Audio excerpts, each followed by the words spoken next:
성도 여러분 안녕하십니까? 재림의 서고 예수님의 재림의 나팔소리 네 번째 시간을 여러분 앞에 서 있습니다.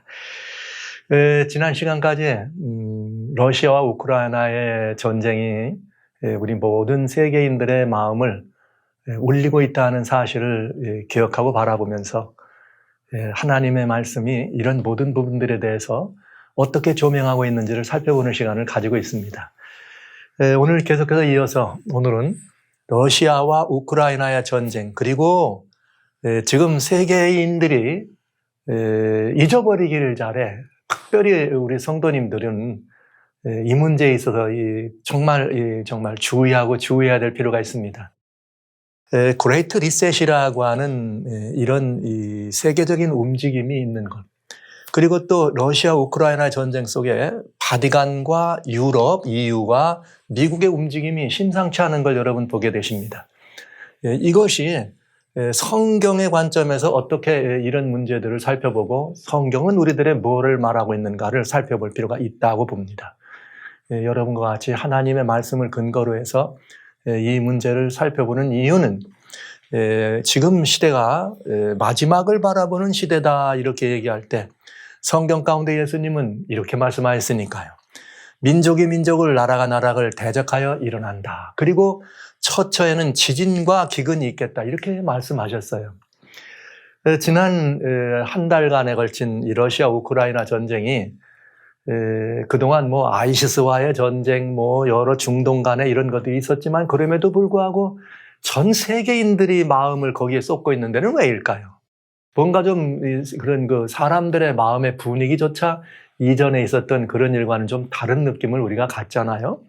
테러와의 전쟁이 시작돼서 이라크와 미국이 들어가고 또 이 아이시스가 태어나게 되고 그러면서 전 중동이 발칵 뒤집히고 난리가 나는 그런 시간이 있었습니다만 그래서 정말 세계가 굉장히 어수선하고 혼란했지만 이번에 또 러시아와 우크라이나 전쟁은 그야말로 굉장히 사람들의 마음에 무언가를 생각하게 하고 무언가를 느끼게 하는 그런 의미가 있는 것임을 압니다. 그런데 우리 가까운 여러분 우리 대한민국과 이웃한 일본에서는 지난번에 2011년에 쓰나미가 있어가지고 후쿠시마의 그 원전이 위협을 받았는데 지금 또 그 지역에 진도 7이 넘어가는 지진들이 일어나고 많은 인명피해가 나고 또 일본에 있는 많은 사람들이 지진으로 인해서 굉장히 두려움과 공포에 휩싸이는 그런 시절을 지나가고 있네요.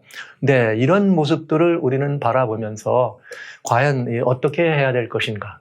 그리고 그것은 성경은 그런 문제에 대하여 침묵하고 있는가? 그렇지 않습니다.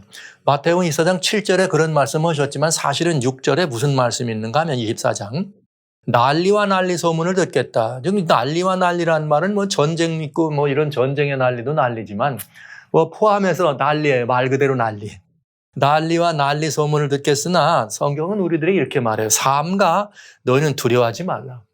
두려워하지. 왜냐하면 이런 일이 있어야 하지만 끝은 아직 아니니라. 그러니까 여러분 지금 이렇게 일어나고 있는 이런 전쟁 저런 나라들의 이런 것들을 바라보면서 이것이 아직은 끝이 아니다. 여기서 말한 끝이라고 하는 말은 역사의 마지막, 인류의 그야말로 어떤 이 종말을 얘기할 때 인류의 종말에는 비극적 종말이 있고 그야말로 희망적 종말이 있어요. 비극적 종말과 희망적 종말은 예수님을 아느냐 모르느냐에 따라 달라지는 것을 우리는 잘 알고 있죠. 그래서 그 끝은 아직 이르지 않았다. 그러니까 이것이 이 끝으로 가는 이 채널은 돼주고 있다. 그러나 이것 자체가 끝을 의미하는 것은 아니다. 지난 시간에 여러분 지금 여전히 세계 3차 대전이 이렇게 우려되고 유럽이 지금 이런 일들을 이렇게 이야기하고 이런 것들은 인류를 그저 국지전에 끝일 수 있지만 인류를 파멸에 들어갈 수 있는 그런 일은 일어나지 않는다. 왜냐?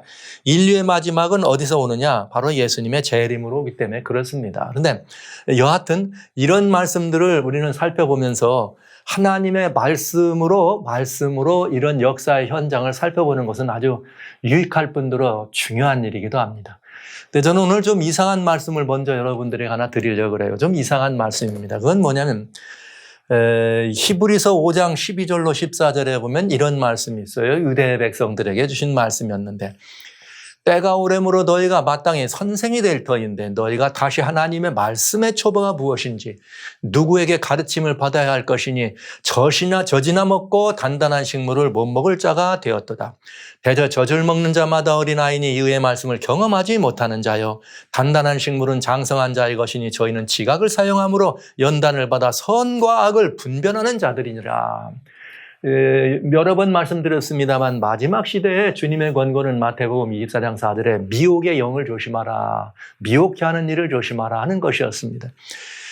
오늘 이 말씀은 유대 그리스도인들에게 주신 히브리서에 있는 말씀이지만 아주 중요한 의미가 있어요. 그건 뭔가, 이렇게 주님을 안 지가 오래됐으면 좀 이제는 예수님과 말씀에 대하여 선생이 돼야 되는데 여전히 말씀의 초보가 무엇인지 다시 배워야 되고 말씀의 초보가 무엇인지 다시 배워야 되고, 그러니까 지난 시간 우리는 그런 이 과정들을 비고도 제자사역에서 말씀을 한번 드린 적이 있어요. 뭐냐면 우리 한국 사람들은 재밌는 말이죠. 영어를 공부할 때 옛날에 저희 이렇게 학교 다니면서 영어 공부할 때는 정통종합영어라고 하는 것이 굉장히 아주 이 사람들에게, 우리 영어를 공부하는 사람들에게 상당히 입시생들에게 유익한 그런 참고서로 공부를 했는데, 그때에 이런 말이 유행했습니다. 너는 명사 박사야, 형용사 박사야, 이런 말을 했어요. 그건 뭐냐?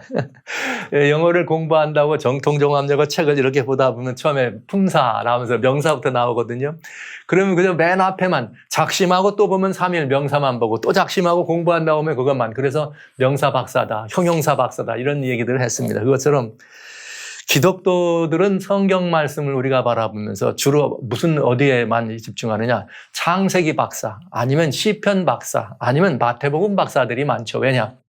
늘 해마다 연초되면 성경을 좀 읽어보려고 결심을 해. 그러나 작심삼일. 그래 읽다 보면 맨날 창세기 읽다 보면 그냥 덮어놓고, 창세기 읽다 보면 덮어놓고 이렇게 되잖아요. 또 이게 어려워서 안 되겠다, 시편이나 보자. 근데 시편 자주 읽고, 그러다 시편 박사. 그런가 하면 아니야, 그냥 신약 성경부터 읽어야 되겠어. 가다 보면 마태복음만 읽다가 그냥 또 덮으니까 마태복음 박사가 된다. 이런 말씀을 제가 드리는 이유는 기독교가 이 땅에 펼쳐진 지가 200년이 됐습니다. 기독교가 이렇게 예수님 십자가 이후에 인류의 역사를 장악한 데는 2000년 동안 인류 역사를 주장해 오셨지만, 물론 성경이라는 것은 그 이전부터 있었습니다만, 기독교, 예수님의 십자가 이후로부터 말씀드린다면 그렇습니다.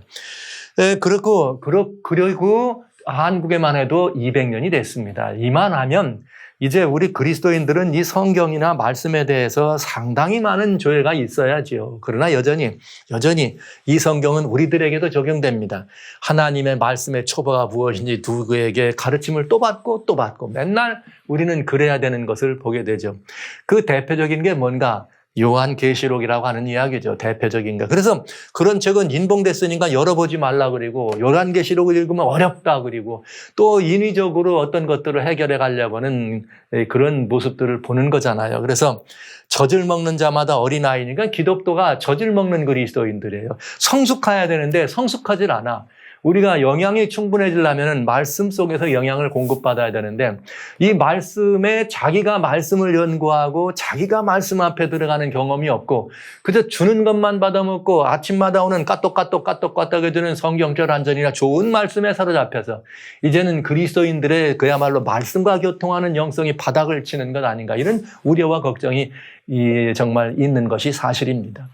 성경은 우리들에게 뭐라고 말하는가? 그저 그렇게 맨날 도의 초보에, 말씀의 초보에 그저 단순히 그저 이런 그저 복 받아요 하고 큐티 하면서 이렇게 탁 펴갖고 손으로 찝어서 오늘은 이 말씀 본다, 이런 스타일의 말씀 연구나 말씀을 이렇게 살피는 것은 매우 위험할 뿐만 아니라 자라나지 않는 젖을 먹는 자로 그리스도인들을 만족하게 할 수밖에 없는 일이다. 그럼 여러분 그거에 만족하시면 안 되잖아요. 성경은 말씀을 뭐하라? 경험하라 하는 것이죠. 그러니까 말씀 안에서 성숙하고 말씀 안에서 그 말씀을 내 삶을 통하여 경험할 때라야지만 이 지각을 사용함으로 연단을 받아 선과 악을 분별한다. 미혹의 영인지 진리의 영인지도 구분할 줄 안다, 이런 말이죠. 그래서 성경 말씀으로 무엇도 살피고 세상도 살필 줄 알아야 된다 하는 것이죠. 네, 이건 아주 중요한 말입니다. 제가 뭐 러시아 우크라이나 전쟁에 대해서 여러분에게 이런 말씀을 드리려고 하는 것은 저 3번이나 이미 드렸기 때문에 뭐 더 크게 드릴 말씀이 없어요. 이미 그 전쟁의 의미 여러 번 말씀드렸고 러시아에 결국은 패망이 있을 거라는 말씀까지 드렸습니다. 그런데요, 중요한 것은 이것입니다. 뭐 여러분들과 같이 여기서 국제 정세를 살피는 국제 정치 얘기도 아니고 세계의 어떤 뭐 경제적인 뭐 주식 시장의 동향을 살피는 세계 경제의 동향, 화폐의 동향, 금융의 동향을 말할 것도 아니고 이 세계에 어떤 것들이 훑혀가는 그런 어떤 것들에 대한 전문가가 돼가지고 뭐 기술, 사회 기술, 무슨 뭐 과학 분야에 대한 이야기를 가지고 여러분들이 나누는 그런 자리가 아닙니다. 지금 이 자리는 아시는 것처럼 성경 말씀으로 이 세상을 살피고 세상의 여러 가지 일들을 분별하는 시간인 것이죠. 그래서 이런 것들은 어느 날 한 번에 갑자기 되는 것은 아니지만 하나님의 말씀을 여러분들 앞에 이렇게 가지고 이런 일들을 이렇게 통해서 우리 성도님들, 형제 자매님들을 섬기는 저로서는 오늘 이 시간에는 좀 특별한 시간을 가지려고 하는 것이죠. 그건 뭐냐. 지금 러시아 우크라이나 전쟁 이것들을 지금까지 말씀드려 보면서 성경으로 세상을 살필 수 있는 지혜를 얻어보려고 그래요. 성경으로 세상을 살필 수 있는 지혜. 그래서 언젠가 이렇게 여러분들이 반드시 알아야 될 일이 있다. 근데 이것이 성경의 근거도 이걸 알지 않으면 미혹의 시대이기 때문에 여러분이 흔들리고 그저 맨날 이리저리 우왕좌왕 이렇게 휩쓸려 갈 수밖에 없다는 말씀을 드릴 수밖에 없습니다. 이런 굉장히 중요한 이야기죠. 그래서 여러분들에게 저는 오늘 특별히 이 요한계시록에 있는 하나님의 말씀을 여러분들에게 펴드릴 건데 이 말씀을 통해서 오늘을 이해하고 내일을 바라보고 이렇게 그러면서 오늘 우리가 이 시대에 어떻게 그리스도인으로서 살아야 될 것인가, 처세가 아니에요. 그리스도인으로서 살아야 될 것인가를 준비하고 이렇게 잘 살피는 그런 시간이 되기를 원하는 마음으로 여러분과 같이 오늘은 의의 말씀을 경험하는 시간을 좀 가져보려고 합니다. 조금 만만치 않은 시간이 되겠죠. 그리고 늘 그저 귀에 이렇게 좋은 얘기, 뭐 세상이 이러니까 그냥 여러분 SNS 가면은 뭐 그런 얘기 많으니까 그런 거 거기 가서 들으시면 돼요. 이 시간에는 정말 하나님의 말씀의 오묘를 살피는 그런 마음으로 함께 해 주시기를 간절히 소원하면서 저는 여러분들에게 이 말씀을 좀 나누도록 합니다. 지난 2월 특별히 우리들은 아주 24일에 일어났던 우크라이나 전쟁이 오늘날 세계인의 마음을 다 사로잡아 갔지만은 사실 우리들은 이 일에 대해서 굉장히 깊은 주의를 기울여야 될 세상 살핌이 있다는 거죠. 작년 연말에 영국의 이코노미스트지에서 2022년이 오기 전에 2025년을 예단하는 그런 일을 우리들에게 보여줍니다. 그러면서 그 예단에 그 앞에 들어있는 포스터가 미국의 바이든 대통령과 중국의 시진핑 대통령을 놓고 코로나 바이러스, 그 다음에 여기 다양한 어떤 그 뭐 백신과 관련되어 있는 그런 로고가 있고, 여기 에너지 문제가 포함되어 있고, 여기 주식 시장에 그런 아니면 유가든지 이런 것들이 오르락내리가는 그런 동향, 이런 거, 바코드가 이렇게 있는 것을 보면서 10가지 예측을 했어요. 그러면서 그 10가지 예측 가운데 가장 대표적인 타이틀이 뭐였는가 하면은 이제는 1번이 독재, 이것이 무슨 뭐 일당 독재든 아니면 개인 독재든 그런 독재 나라, 독재 국가와 민주주의와의 이 다툼, 이런 것들, 이것이 굉장히 중요한 이슈가 된다는 것을 첫 번째로 얘기해 줬습니다. 이게 세상의 사람들도 자신들이 가지고 있는 전문적 식견으로 이 세상의 어떤 것들을 예단할 줄 알죠. 그러던데, 여러분, 지난 2월 4일에 대단히 중요한 일이 있었습니다. 그건 뭐냐면 미국의 바이든 대통령이 이 프란치스코 교황과 그레이트 이맘, 이슬람의 대종교 지도자죠. 이맘과 함께 휴먼 프레터너티라고 하는 것은 2019년 2월 4일 아부다비에서 여기 이 프란치스코 교황과 그레이트 이맘 사이에 온 종교들이 모여가지고 우리는 다 인류의 프레터너티가 말하자면 이 사회 동포죠. 인류는 하나다, 형제다, 형제, 동포에 이런 것들을 얘기하면서 거기에 사인을 합니다. 이거를 우리 기독교에서는 그 바티칸에서는 그 이름에 All Brothers라고 하는 말로 이제 이렇게 더 가깝게 우리들에게 다가오는 다가오는 표현을 쓴 것이죠. 이것을 사인할 때 그 내용이 굉장히 중요한 내용이에요. 미국의 대통령 조 바이든 대통령이 코로나 팬데믹이나 클라이밋 체인지, 기후변화죠. 기후변화. 그리고 세상에는 여러 가지 위기에 대해서 위기와 더불어 싸우는데 함께 어떻게 하자. 글로벌 코퍼레이션, 지구 공동체적인 지구촌적인 협동이 필요하다 이런 말을 하죠. 그러면서 여기 그 바티칸 방송에서 조 바이든이 교황 프란체스코와 여기 순위파의 이 이슬람 지도자 그레이트 리맘하고 이렇게 정말 세계적인 그런 이 합동에 대해 글로벌 코퍼레이션이니까 전 세계가 지구촌적인 이 협력에 대해서 얘기하고 리마크하고 그 일에 함께 조인하고 사인합니다. 그런 일이 벌어지죠. 그런데 그 사인이라는 건 뭐냐면은 거기에 이 문서를 해놨는데 바티칸이 어디에 그런 걸 했느냐면 2019년 2월 4일 날 만들었던 그레이트 휴먼 프레터너티라고 하는 그 문서에 같이 조인하는 일을 한 것이죠. 그러면서 여기에 바이든이 한 얘기가 나와요. 바이든이 한 얘기가 나오면서 뭐냐면 우리는 여기 제로섬 게임이라고 하는 건 뭐냐면은 이런 경영학이나 경제 혹은 뭐 국가 간에도 한쪽에서 이익을 얻으면 그만큼 얻은 만큼 다른 쪽은 피해를 보게 마련이다. 근데 이런 생각으로 돼 있기 때문에 그저 어디가 잘 되면 못 되는 데가 있지. 이런 것들을 가지고 세계를 운영하고 경영하고 정치, 경제, 사회, 재반 문화가 이런 일이 왔다. 이런 거예요. 제로섬 게임이라는 현상으로. 그러나 이런 것 때문에 결국은 이 세계가 굉장히 큰 위험에 직면하게 돼 있다. 이런 일들을 위험에서 직면한 이런 일들에 대해서 이제 우리는 어떻게 해야 되는가? 이런 일들에 대해서 이제는 좀 더 서로 관용하고 인클루션, 서로 포용하고 그다음에 서로를 이해하는 이런 것들을 더 증진시킬 수 있는 오픈 다이얼로그 뭐가 필요하다? 그런 대화의 광장이 필요하고 열린 마음들이 서로 간에 열린 것들을 나눌 수 있는 그런 대화가 필요하다는 것을 얘기하면서 바로 휴먼 프레터너티라고 하는 온 인류는 하나의 동포라고 하는 여기에 조 바이든이 참여하는 것을 보게 됩니다. 자, 여러분 생각이 깊어지셔야 돼요. 이렇게 됐으면. 이게 이제 단순히 바티칸과 이슬람, 기독교와 이슬람 사이에서 크리슬람이라고 하는 합동된 그런 종교적 합동을 통해서 인류애를 구원하는 그 이상을 넘어간다는 것을 여러분들은 먼저 보셔야 돼요. 같은 날, 네, 이건 같은 날. 여러분 보셨습니다만 같은 날 베이징에서는 중국의 베이징에서는 올림픽, 베이징 동계올림픽이 시작되는 날이죠. 그때에 이 러시아의 푸틴 대통령과 중국의 시진핑 대통령이 만나서 어떤 일을 하느냐. 우리는 no limit, 우리는 정말 무제한적, 모든 무제한적 다 그야말로 동맹이다, 협동이다 이런 얘기를 하는 거예요. 그런데 뭐에 대해서 무제한적 동맹이냐 이렇게 분명히 말합니다. 시진핑 대통령은 푸틴 대통령이 어디에 함께 조인하느냐. 미국을 대항하는 일에 선봉해서 같이 서주기를 원하는데 이거였습니다. 그런 합동입니다. 자, 여기 이상한 합동이 둘이 일어나네.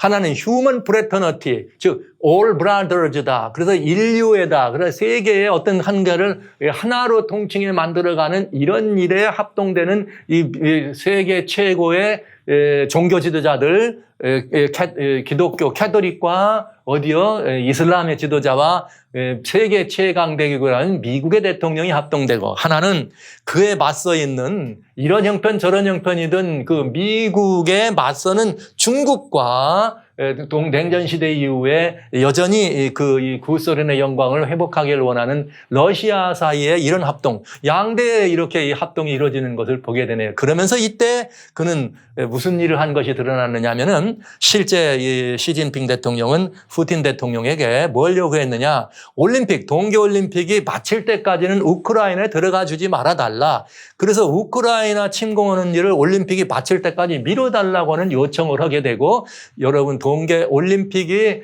2월 20일 날 끝나잖아요. 베이징 동계올림픽이 2월 4일 시작해서 22년 2월 이때 20일 날 끝나자마자 24일 날 22년 2월 24일 날 무슨 일이 벌어져요? 전방위적인 러시아의 우크라이나 침공이 시작된 것입니다. 전방위적인 우크라이나 침공이 시작된 것이죠. 세계인들이 깜짝 놀랐어요. 설마 친다. 왜요? 왜 그랬느냐면 그럴 것이 2월 11일 날 조 바이든 미국 대통령 2월 16일 날 러시아 우크라이나 공격할 거다. 이렇게 얘기를 하니까 러시아의 푸틴 대통령이 무슨 공격? 그리고 군인들을 다 뒤로 빼돌리는 것 같은 모습을 보이면서 그런 일 없어 이랬거든요. 그러더니 24일 날 그냥 쳐들어가는 걸 보게 됩니다. 이게 어마어마한 이런 정보전이면서 뭐 하는 거예요. 서로가 자신들의 진짜 속내를 감추면서 이런 일을 하는 걸 보는 거죠.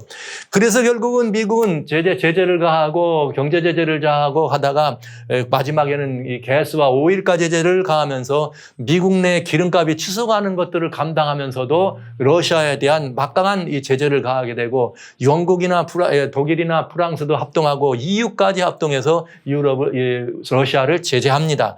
그리고 여기 우크라이나를 중심으로 하고 있는 EU의 연극 가운데 EU의 대통령들이 전쟁 중에 있는 전쟁터, 지금 키우라고 하는 우크라이나의 도시를 러시아군이 이렇게 둘러싸고 지금 마지막 함락을 위해서 총력전을 벌이려고 하는 바로 그 시점에 외국의 대통령들이 3분이나 거기를 가가지고 그 현장에 가가지고 You are not alone. 당신 혼자가 아닙니다. 우리가 다 함께 합니다. 당신이 이렇게 혼자가 아니다. 우리 세 나라가 왔다는 말은 우리 EU, 유럽이 왔다는 말입니다. 이러면서 전 유럽이 이렇게 합동되어서 이런 우크라이나와 함께 마음을 쓰는 것을 보잖아요. 그러면서 무슨 일이 벌어졌는가? 우크라이나에 전쟁이 일어나는 것을 막아야 된다. 전쟁하지 말라. 막아야 된다. 이것을 끝이라고 하는 것을 바티칸에서 아주 강력하게 이렇게 프란치스코는 교황은 우크라이나 전쟁을 막기 위해서 애를 쓰는 것을 우리는 보게 됩니다. 자, 그런데 이 문제들을 잘 살피면 결국은 두 측면이네요. 한 측면은 뭐냐? 이 그레이트 리세트, 즉 크라우스 슈밥이라고 하는 사람이 2020년에 공식적으로 이렇게 발표했던 그레이트 리셋이라고 하는 이 세력은 세계 경제 포럼입니다. 즉 세계의 경영이 합동돼서 뭘 이뤄가느냐, 이 세계를 다시 뭐 하자는 거예요. 리세트, 재설정해 보자는 거예요. 여기 환경 문제를 중심으로 해서 클라이밋 체인지가 가장 기본이에요. 환경 문제를 중심으로 코로나 팬데믹을 중심으로 정치, 경제, 사회, 과학, 재반 분야 4차 산업혁명이라고 하는 이런 시대에 그런 모든 것들이 합동되고 융합되는 그런 것들을 근거로 해서 세계를 재설정해야 되는 일에 앞장서는 일이 진행되게 되죠. 이 그레이트 리셋 세력이라고 하는 이것은 바로 뭘 의미했느냐. 사실은 프란치스코 교황의 교령이죠. 라우다도시라고 하는 주여 찬양을 받으소서는 여기에 들어있는 뭐냐. 우리의 커먼홈을 돌보는 지구촌을 살리는 길이라고 하는 이거죠. All Brothers라고 하는 그런 가르침. 여기에 들어있는 내용을 미국적으로 실행하려고 하는 것이 그린 뉴 딜이라고 하는 조 바이든 행정부의 이런 이 상황인 것을 우리가 생각해 보면 결국은 뭘 말하는 거죠? 2월 4일 날 있었던 조 바이든 대통령과 바티칸의 수장과 이슬람의 수장이 함께 올브라더 휴먼 프로터니티에 사인하면서 합동되는 것이나 그 내용은 그레이트 리세트를 통해서 프란체스코의 가르침인 라우다도시가 실행되는 것들이 전 유럽이나 미국이나 어떻게 해요? 하나로 되고 있다고 하는 것을 보게 되는 거죠. 그 모든 배후엔 뭐가 있다는 거죠? 바티칸이 있다고 하는. 그러면서 이건 실제 이 캐토릭의 이런 충성하는 이 방송 매체에서 말하는 이야기입니다만, 뉴 월드 오더, 새로운 신세계 질서는 새로운 신세계 질서, 뭘 통해서 캐토릭, 즉 바티칸을 통해서 일을 하겠다고 하는 이런 움직임과의 싸움인 것을 알 수가 있다 이 말이에요. 그러니까 러시아와 우크라이나는 구소련의 영광을 회복하는 한 정치가 푸틴의 그런 야욕이, 또 네토나 여기에 이런 데 가입되려고 하는 우크라이나가 거기에 가입되는 것을 막고 그 네토가 확장되는 것을 막기 위한 러시아의 궁여지책이, 아니면 그런 이 독재죠. 일당 공산당이라는 이 체제는 무너졌지만, 공산당 시스템은 무너졌지만 여전히 그 시스템과 그것을 이렇게 꿈에 꾸고 있는 러시아가 이제는 그 세계에서 벗어나서 자유와 민주를 사랑하는 이 나라를 이제 침공에 들어온 단순한 얘기인가?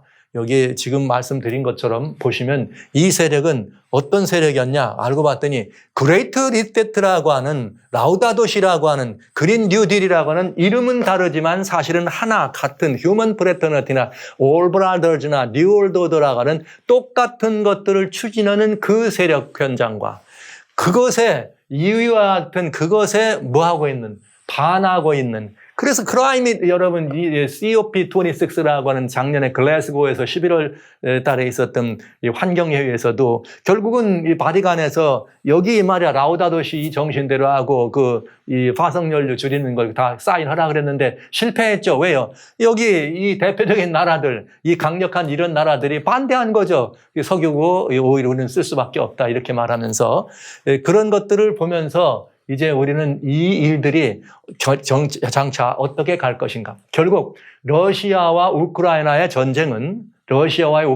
전쟁은 불보듯 뻔한데 뭐냐면 지금 유럽에서는 유럽군을 찬성해야 되겠다. 지금 이렇게 얘기가 나오고 있어요. 유럽군.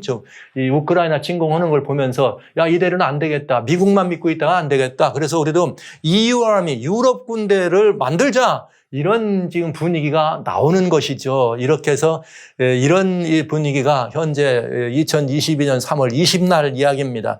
이게 바로 이런 상황까지 나온다. 이 말은 무슨 말이에요? 유럽이 어떻게 되는 거예요? 완전히 똘똘 뭉치는 거죠. 여기서 말한 유럽이란 EU를 중심으로 하는 것이고 이 EU의 나라들이란 성경이 얘기하고 있는 어떤 의미의 나라들이 된다 하는 것을 우리는 알 수가 있습니다. 그리고 이제 이것이 미국과 유럽이 완전히 합동되는 그런 이 상황이 되는 것이고 이렇게 되니까 결국은 이제 러시아는 많은 어려움을 겪게 될 것이죠. 이제 불보듯 뻔한 그런 상황을 봅니다. 그래서 그걸 예측했기 때문에 뭐 핵을 쓰느니 뭐 써서는 안 되는 여러 가지 다양한 살상 무기를 사용하는 것을 우리는 보지요. 자, 사실은 제가 이 말씀을 드린 이유는 이런 일들을 우리가 이렇게 보면은 단순히 어느 한 가지 사건이 아니라 일목요연하게 지속적으로 진행되고 있는 한 흐름이 있다. 그게 뭐냐?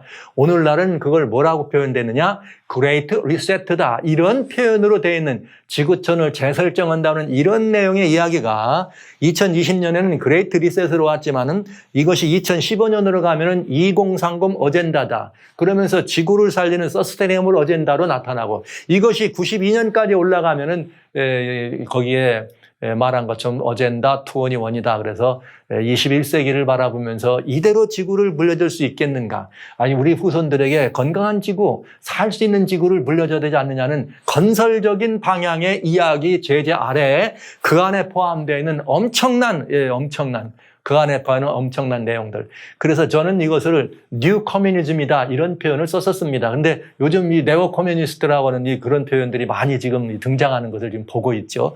그런 내용들이었습니다. 그런데 이제 이 모든 것들을 바라보면서 기독도 그리스도인은 정말 이런 형편들을 바라보면서 하나님의 말씀을 통해서 이 일이 어떻게 흘러갈 것인가를 살필 줄 아는 지혜가 있어야 된다 이거죠. 그래야 뭘 해요? 오늘 우리가 시대를 알아야 준비도 하고 때가 어떻게 된지를 알아야 그에 걸맞는 양식으로 백성들을 먹이기도 하고 성도들이 또 하나님을 모르는 사람들을 하나님께로 이끌기도 하는 그런 일이 되지 않겠습니까? 그래서 오늘 저는 그런 지금 세상에 일어나는 일을 보고서 뭘로 이 세상을 살펴볼까? 말씀으로 이 세상을 살피는 시간을 가져보자 이거죠. 그러니까 여러분 지금부터 조금 단단한 식물을 좀 먹어보겠습니다. 단단한 식물. 미리 말씀드립니다만 단단한 식물입니다. 자, 말씀 안에서 성숙할 필요가 있다. 맨날 주어주는 것만 하지 마시고요. 여러분 스스로가 이 말씀을 이렇게 섭렵하시면서 경험하셔야 한다는 말씀을 꼭 당부드립니다.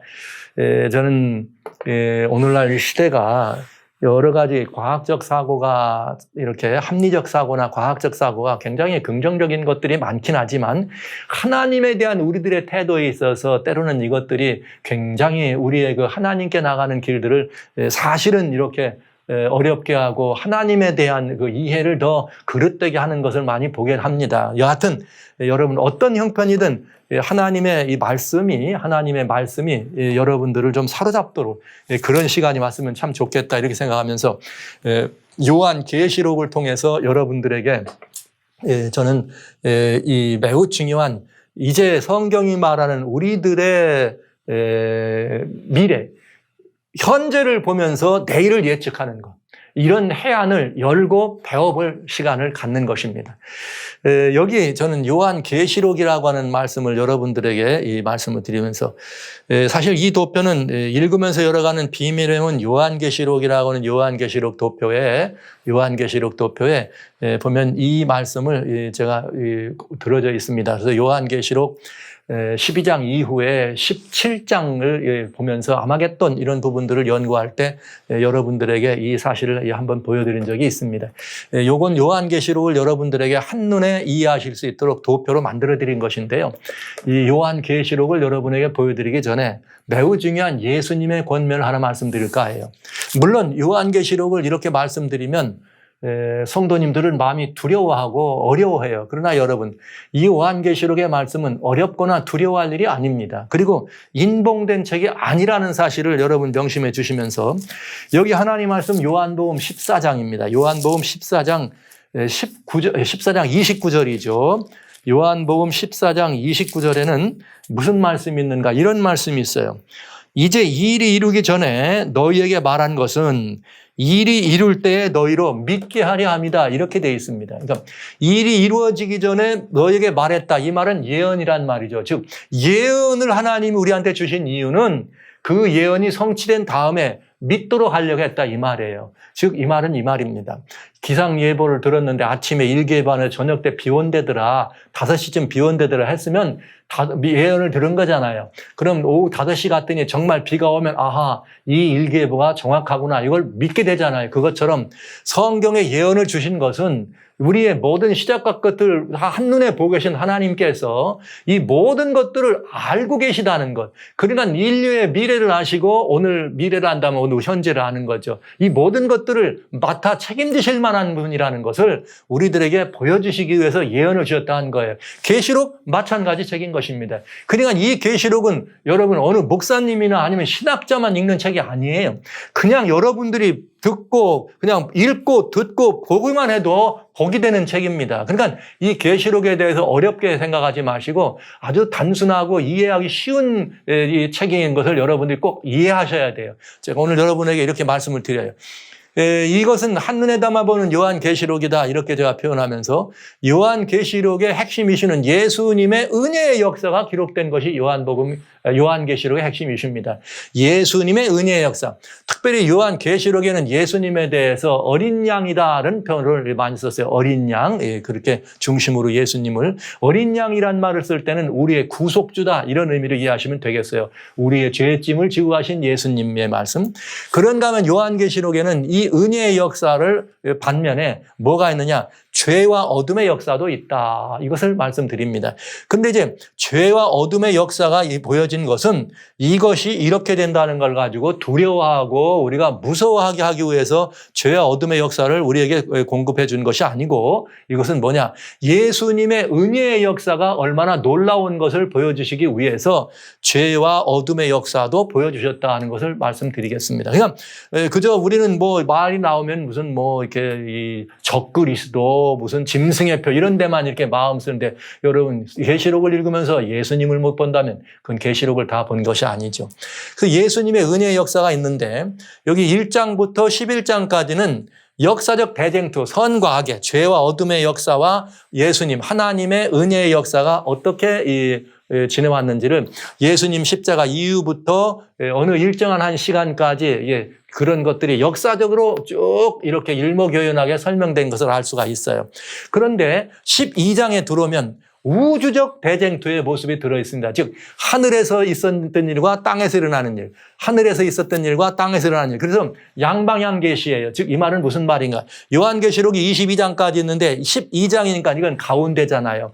여기 11장까지 있고 12장이고 나머지니까 정 가운데 한복판에다가 우주적 대쟁투를 기록해 놓으신 것입니다. 그래서 이 지상에서 있었던 여러 가지 일들이 있는데 그 일들은 하늘에 이런 일이 있었기 때문에 이런 일이 지상에서 일어났다는 걸 보여주는 총체적 역사적 대쟁투가 설명되면서 마지막으로 요한계시록 12장은 그 맨 마지막 부분에 앞으로 종말적 사건이 어떤 모습인가를 상징적으로 보여줍니다. 그러면서 그 종말적 사건이 펼쳐지는 과정을 13장에 들어서 이 어둠의 세력이 어떻게 종말적 사건을 진행할 것인가를 설명해 주었고요.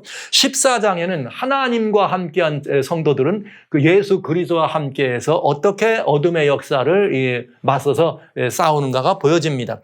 그리고 그런 이 거대한 그런 선과 악의 그런 복음의 진리의 하나님의 영과 어둠의 영, 미혹의 영, 진리의 영과 미혹의 영이 그렇게 함께 어떻게 이 각축을 벌이는 모습을 보여주면서 끝내 어둠의 영이 우세한 것처럼 보이고 진리의 영을 미혹하지만은 끝내 뭐가 있다? 이 모든 것들에 대해서 하나님의 재앙이 있다. 근데 이 하나님의 재앙이 나오는 것은 계시록 15장과 16장 역사의 마지막을 하나님이 비로소 시작하시는 모습이에요. 여러분, 그러나 꼭 기억해 두실 것. 재앙은 무엇을 위해서 성경에 재앙은 필요하냐? 이 재앙의 이유는 아모스라고 하는 성경 4장 12절에 보면 그러므로 이스라엘아 내가 이와 같이 내게 행하리니 내 하나님 만나기를 예비하라 이게 돼 있어요. 즉 이건 무슨 말이냐? 또 레위기에 보면은 마지막에 이런 표현이 있죠. 16장부터는 내가 이렇게 너한테 이렇게 뭐 하늘을 닫아 비가 오게 하지 않고 뭐 땅을 변화해 철이 이렇게 하면은 재앙이 있다 이 말이에요. 그러면 재앙이 있으면 재앙을 주신 이유는 돌아오라고는 뜻이에요. 여기 마찬가지예요. 하나님이 인류를 향해 재앙을 거대적인 전방위적인 이 재앙을 내릴 때는 모든 인류를 향한 마지막 최후의 초청인 것입니다. 그런데 이제 여기 그 초청에 관한 이야기지만 사실은 이 재앙에 원래 내리는 거는 계시록 13장에 나오는 짐승과 짐승의 우상에게 경배한 사람들. 그런데 그 재앙이 두 개로 나눠져요. 첫 번째 네 재앙은 환경적 재앙, 이미 다 보신 이야기지만 전체를 제가 말씀드리니까. 그런데 여기 7재앙 가운데 특별히 마지막 다섯째, 여섯째, 일곱째 재앙은 영적인 대환난이 경영되면서 요한계시록 17장과 18장에서 여기에 이 16장에 나와 있는 7재앙을 자세히 영적인 일을 다루면서 종교적인 부분에 대하여 어둠의 세력의 어둠의 종교에 관한 이야기, 그런 거짓 종교의 마지막이 어떤가를 보여주죠. 그러면서 여기서 아마겟돈이라는 말이 등장하면서 계시록 19장에는 아마겟돈 전쟁의 장면이 우리들에게 묘사되고 예수님의 재림이 있고 어린 양의 혼인잔치에 성도들이 참여하는 놀라운 상급이 예비되고요. 그 다음에 예수님 재림으로 19장이 끝나면서 20장에는 이제 드디어 예수님 재림 이후에 성도들이 하늘로 승천하고 나머지 사람들이 악인들이 남아서 심판의 대열에 들어가는 천년기라고 하는 밀레니엄이 나오죠. 그래서 여기 모든 백보자 최후 심판이 마쳐진 다음에 21장과 22장에 새하늘과 새 땅이 시작되는 것을 보게 됩니다. 제가 10분 동안 요한계시록을 설명드렸네요. 10분 동안. 그러니까 여러분들이 뭐 이 도표를 좀 잘 기억해 두시면 도표를 기억해 두시면 이 안에 다양한 이야기들이 들어있지만 이 도표를 중심으로 이해하시면 아주 수월하게 충분히 이해하실 수 있다는 것을 말씀을 드리면서 저는 지난번에 여러분과 같이 대재앙의 서막을 통해서 이 부분에 대해서 여러분들에게 말씀을 많이 드렸어요. 7재앙을 중심으로 해서 12장 이후부터. 그런데 그래서 대재앙의 서막 때 7재앙이 이렇게 내려집니다. 근데 7재앙이 오기 전에는 짐승의 우상에 서야 되고 짐승의 표가 강요돼야 됩니다. 짐승의 우상에 서고 표가 강요되려면 그 전에 여기 종교가 통합되는 세계적 통합 현상이 일어나야 됩니다. 근데 이 세계적 통합을 지원하고 도와주는 일이 지금 현재 일어나고 있습니다. 그게 뭐냐? 러시아와 우크라이나가 침공하는 사건이다. 여기까지 여러분들에게 말씀드린 내용입니다. 이건 아주 중요한 내용이에요. 러시아와 우크라이나가 함께 지금 전교하고 있는 이 이유는 유럽이 유럽대로 똘똘 뭉치고 미국과 유럽이 합동되고 그 뒤에는 그레이트 리셋 그리고 바티칸과 이슬람의 이 휴먼 브레터너티 올 브라더즈 아니면 새로 말하면 뉴월드 오더라고 하는 이런 부분들이 진행되는 목화 그 일을 통해서 이것이 이루어지는 매우 중요한 결정적인 계기를 지금 만들어주고 있다. 여러분 성도님들이 기억하실는지 모르겠어요. 제가 떠나라고 하는, 이제는 떠날 때가 되었다는 말씀을 드리면서 예수님이 말씀하신 예루살렘 멸망, 그래서 예루살렘 멸망이 1차 포위, 2차 포위 3년 반 기간이 있었다는 걸 말씀을 드렸고, 특별히 다니엘을 제가 여러분에게 말씀드리면서 다니엘 12장에 마지막 때, 한때, 두때, 반때 마지막 역사가 어떻게 진행되는지를 설명드린 적이 있습니다. 그러니까 그 말씀을 여러분 기억하신다면 지금 이 사건은 아주 중요한 사건이라고 여러분 보시면 되겠습니다. 자, 그런데 이것을 보지만은 이거는 대재앙으로 어둠의 역사를 중심으로 이 계시록을 살펴보았다면, 이제 계시록은 미리 말씀드렸던 것처럼 빛의 역사가 있다, 예수님과 은혜의 역사가 있다는 걸 말씀드렸습니다. 그런데 여러분들에게 요한계시록의 전체를 이해하실 뿐만 아니라 구속의 경륜의 전체를 이해하시는데 아주 중요한 성경이 있다. 그게 뭐냐? 요한계시록 12장입니다. 그러니까 저는 이런 말씀을 여러분들에게 드립니다. 현재 이 기독교가 세계적인 복음화 현상을 경험하면서 많은 나라의 복음을 가지고 할 때 지난 세계에 정말 세계 복음화의 기수가 되는 그런 운동들이 있었죠. 그런 기수가 되는 운동들이 있을 때, 복음주의 운동이 일어날 때 특별히 이런 그 사형리 복음 운동, 이런 운동들을 가지고 세계를 장악해 들어가는 그런 현상들이 있었던 것을 우리가 봅니다. 엄청난 복음이 많이 이렇게 증거됐는데, 이제 그런 일들을 우리들이 바라보면서 지금 우리가 이 복음이 땅끝까지 증거될 때 이런 모습들을 보면서 성도님들, 여러분들에게 저는 이런 말씀을 드립니다.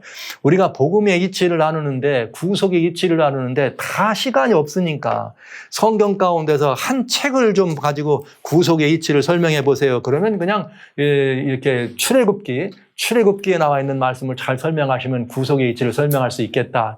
출애굽기라기보다는 출애굽에 관한 이야기. 그렇지만 성경을 한 장으로, 시간이 없으니까 그냥 한 장만 읽어서 구속의 이치를 설명한다면 뭐가 좋을까요? 그러면 저는 계시록 12장을 여러분들에게 소개하기를 원하는 거죠. 그리고 계시록 12장을 읽어보세요.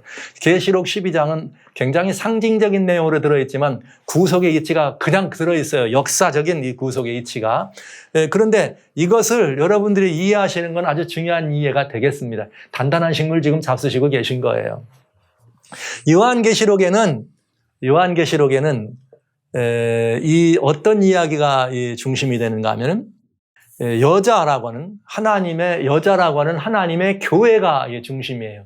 그런가 하면 그 여자를 핍박하는 사단에 관한 이야기가 들어 있습니다. 그래서 계시록 12장의 핵심 이슈는 세 여자가 나와요. 첫째는 이 구약의 교회를 대표했던 한 여자가 아이를 낳아서 이렇게 고통받는, 그 다음에 예수님의 십자가 이후에는 그 다음에 그 여자를 이렇게 핍박해가지고 광야로 내어 쫓는 사단의 이야기가 나오고, 그 다음에 마지막 때 다시 그 여자가 새롭게 회복하는 장면이 나오죠. 요한계시록 12장은 17절밖에 되어 있지 않습니다. 여러분이 그냥 앉으셔서 읽으시면 10분이면 읽을 수 있는 거예요. 충분히 읽는 거예요. 그런데 이렇게 되어 있어요. 계시록 12장은. 그래서 사단이 별 3분의 1을 땅에다 내려보내고, 그러니까 여기는 아직 사단이 하늘에 있는 거죠. 사단이 자기의 부하들만 내려보낸 거. 그 다음에는 예수님 십자가 이후에는 사단이 땅으로 어떻게 되는 일이 벌어지는가? 떨어지는 일이 벌어져요. 그 다음에 뭐가 있나? 사단이 다시 이렇게 이 땅에 떨어진 사단이 하늘에서 이렇게 내려온 예수님에 의해서 이 무저갱에 갇히는 사건이 12장에 들어있죠. 자, 이 이야기가 끝나면은 요한계시록에는 12장 이후에는 여기에 13장에 7머리 10뿔에 관한 이야기, 그 다음에 13장에 똑같이 새끼양같이 2뿔 있는 짐승에 관한 이야기, 이렇게 진행되면서 요한계시록 12장은 우리들에게 이 시간 이후에 일어날 일들에 대해서 아주 자세하게 설명해 주는 성경이 되겠습니다. 이건 제가 개요를 드린 말씀을 드린 것이고요. 이제 여러분들에게 이걸 조금 세밀하게 말씀을 드려보겠습니다.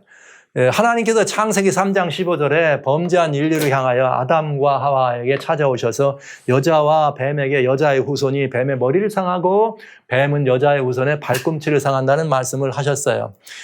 그러면서 이 뱀은 여자를 어떻게 되는 거예요? 이 여자의 후손이 나오지 않도록 하기 위해서 여자를 어떻게 합니까? 이렇게 핍박하는 일이 있겠죠. 근데 여자는 하와가 이면서 여자는 하와이면서 여자의 후손을 해산해야 돼. 그러니까 여자의 후손은 예수님이죠. 메시아. 그러니까 메시아를 해산하는 게 누구예요? 여자고 예표되기를. 그래서 하나님의 백성들, 하나님의 교회다. 이렇게 이해하시면 답이 쉬워지겠습니다. 요한계시록 1장 12장 내 1절로부터 5절까지는 아이를 낳으면은 이렇게 해를 입고 달을 밟은 12별의 면류관을 쓴 한 여자가 아이를 낳으면은 낳게 되는 장면이 나오고, 해산하는 여자, 그 여자가 아이를 낳으려고 할 때 7머리 10뿔 가진 하늘에 있는 용이 자기 사자를 내려보내서 이 아이를 삼키려고 하는 일이 벌어집니다. 그런데 이 하나님께서 이 아이는 누구냐? 만국을 철장으로 다스릴 아이라 예수님이죠. 승천하십니다. 그 승천하시는 사건이 어디에 들어가느냐? 승천하고 나면 계시록 12장 6절로 14절까지는 하늘에서 무슨 일인가? 승천한 이렇게 예수님이 승천해서 하늘에 있는 사단, 아직 7머리 10뿔은 가진 용은 하늘에 있고 그 대리자를 내려보냈는데 여기 하늘에 있어요. 그리고 있었다가 예수님께 쫓겨나, 땅으로, 지상으로 쫓겨나요. 쫓겨나서 아이를 낳은 여자를 핍박하는 기간이 1260일, 셋대 반이다. 그러면 여기 이제 이런 기간이 나오죠. 그러면 이제 성경을 이해하는데 이런 이야기가 있어요. 이게 1일을 1년이다 이렇게 해석하는 원칙을 연일 원칙이라 그래요. 연일 원칙이다. 그건 뭐냐면 성경에는 다양한 예언들이 있습니다. 근데 어떤 예언들은 실제적 기간을 말씀해 주신 적이 있죠. 예를 들면 이스라엘 사람들에게 주님이 말씀하실 때 너 앞으로 말이야 이렇게 아브라함한테도 먼저 너 400년 동안 애굽의 이방에서 애굽에 갈 거다 이런 말도 마시고, 이스라엘 백성들이 말이죠. 예레미야서에는 너 앞으로 70년 동안 바벨론의 포로가 될 거다 이런 표현을 하잖아요. 그렇게 직접 기간을 주어진 기간만 있는 것이 아니고 성경 속에는 상징, 이상과 상징을 통해서 주신 기간이 있다. 그건 뭐냐? 예를 들면 내가 내 백성과 내 백성을 위하여 70일에로 기한을 정한다. 그럼 70일이라고 하는 말은 490일입니다. 그러면 다니엘한테 느닷없이 내가 너 백성한테 490일만 시간 줬다. 그러면 490일이면 1년하고 120일밖에 안 되잖아요. 그러면 다니엘 시대에 유대 백성한테 120일밖에 시간이 안 줬다는 뜻 아닙니까? 그러니까 그건 뭘 말하는 거예요? 상징과 예언 속에 들어있는 기간이에요. 그 기간이. 무슨 기간이냐? 다니엘 8장에 나오는 2300주야라고 하는 기간입니다. 그러니까 그 기간 동안에 들어있는 상징과 이상 속에 준 것인데, 성경은 이상과 상징 속에 주어 있는 것은 1일을 1년이라 이렇게 해석하는 또 해석법이 있습니다. 그래서 에스겔 4장 6절에 1일은 1년이니라 이렇게 환산하라고 하는 말씀, 예언, 상징적으로. 그래서 1일을 1년으로 하는데 이 방법을 가지고 다니엘을 해석한 아주 유명한 사람이 여러분이 잘 아시는 아이작 뉴턴이에요. 그분은 1일을 1년으로 계산해서 70일이라고 하는 것도 해석해놨고 490년으로 2300주야도 2300년으로 얘기해서 그는 연대까지 이렇게 찾아내는 굉장히 중요한 예언을 해석하는 방법을 마련했죠. 그래서 1260일 동안 핍박했다 하는 말은 바로 이 십자가 이후에 1260년이라고 하는 기간 동안 핍박하는 세력이 있다는 것을 알 수가 있고, 그 이후에 이 여자가 도망쳤지만 이번에는 도망치지 않고 남은 자손을 만들어서 마지막으로 용과 더불어 싸우는 사건이 벌어집니다. 자, 그런데 보시죠. 여기에 하늘에 7머리 10뿔 가진 용이 있었어요. 이 용은 하늘에 있고 뭘 내려보내는가? 그 별 3분의 1을 땅에 내려보내. 그래서 이 땅에 내려온 사단의 대리자들이 7머리 10뿔의 정신을 실천하죠. 그래서 구약에는 4나라가 등장하는데, 머리에 면류관에는 4나라가 등장하는데, 사자와 곰과 표범과 10뿔 가진 짐승에서 7머리 10뿔이 등장합니다. 이건 사단은 아니에요. 사단의 정신이고 사단은 아직 하늘에 있어요. 그러나 이것이 예수님을 로마를 통해서, 네 번째 짐승인 로마를 통해서 예수님을 십자가에 달잖아요. 예수님이 승천하시면서 하늘에서 전쟁이 일어나. 그런 다음에 용이 하늘에서 땅으로 내어 쫓겨요. 땅으로 내어 쫓겼으니까 7머리 10뿔이 땅으로 바로 그냥 내려와야 된다 이 말이죠. 그래서 7머리 10뿔 가진 짐승으로 이렇게 십자가 이후에 1260년간이나 하나님 백성들을 핍박한 세력이 있다는 것을 보여준 거죠. 이제 여러분이 해석하실 수 있잖아요. 이렇게 보시면. 자, 7머리 10뿔 가진 짐승은 용이었다. 그건 사단이다. 그런데 땅으로 내려와서 이런 짐승으로 상징된 역사를 가지고 하나님의 백성들을 어떻게 하더라? 핍박하더라. 그랬는데 마지막 때가 되더니 이 1260년 핍박에 그 이후에 누가 탄생하더라? 여자의 남은 자손이 탄생하네. 그 어간에 누가 나와요? 요한계시록 13장에는 이 부분을 설명한 거죠. 7머리 10뿔이 등장하고 7머리 10뿔 짐승이 들어가면 13장 11절부터 새끼랑 같이 2뿔 있는 짐승이 나온다. 이렇게 설명됩니다. 그러면 이제 여기 짐승이 나라로 말하면 몇 나라입니까? 하나, 둘, 셋, 넷, 다섯, 6번째 나라네. 그런데 여러분 성경에 뿔은 나라란 말을 가지고 있어요. 다니엘 7장에도 있고 계시록 17장에도 이 10뿔은 이 나라에서 날 10왕이다. 여기에 나와 있는 이 뿔은 그 10이다. 그러면 양이 2뿔이 있다는 말은 이 양 나라는 어떤 나라가 어떻다는 거예요? 2 나라를 가지고 있다, 포함하고 있다는 거죠. 그러니까 나라로 계산한다면 하나, 둘, 셋, 넷, 다섯, 6, 7번째 나라가 되겠네요. 그리고 뭐가 있느냐? 요한계시록 17장에는 7머리 10뿔 가졌는데 붉은빛 짐승이 등장합니다. 자, 여기 이상한 걸 여러분이 보실 수 있어요. 그냥 계시록에 나와 있는 말씀 그대로 보는 거예요. 12장의 예언을 봤더니 용이라고 하는 7머리 10뿔 가진 용이 있었다. 근데 아이를 탄생시킬 때까지는 하늘에 있었는데 이 아이가 죽어서 십자가에 달려 승천했더니 하늘에서 땅으로 쫓겨나더라. 땅으로 쫓겨나서 어떤 일을 하느냐? 아이를 낳은 여자를 핍박하는데 이것이 요한계시록 13장 1절로 10절까지 들어있는 이야기였다. 그리고 왜냐하면 거기에 보면은 13장 4절에 42달, 즉 1260일 동안 일하는 짐승이 나오죠. 그 짐승은 7머리 10뿔이다. 그러니까 이 짐승은 모양은 이런 짐승이었지만은 내용은 누구다? 사단인 것을 알 수 있습니다. 그런데 여기 뭐가 나왔느냐? 양 같은 짐승이 나왔어요. 여기에는 7머리 10뿔 짐승이 없잖아요. 그러면 이 짐승은 도대체 뭐냐 이 말이죠.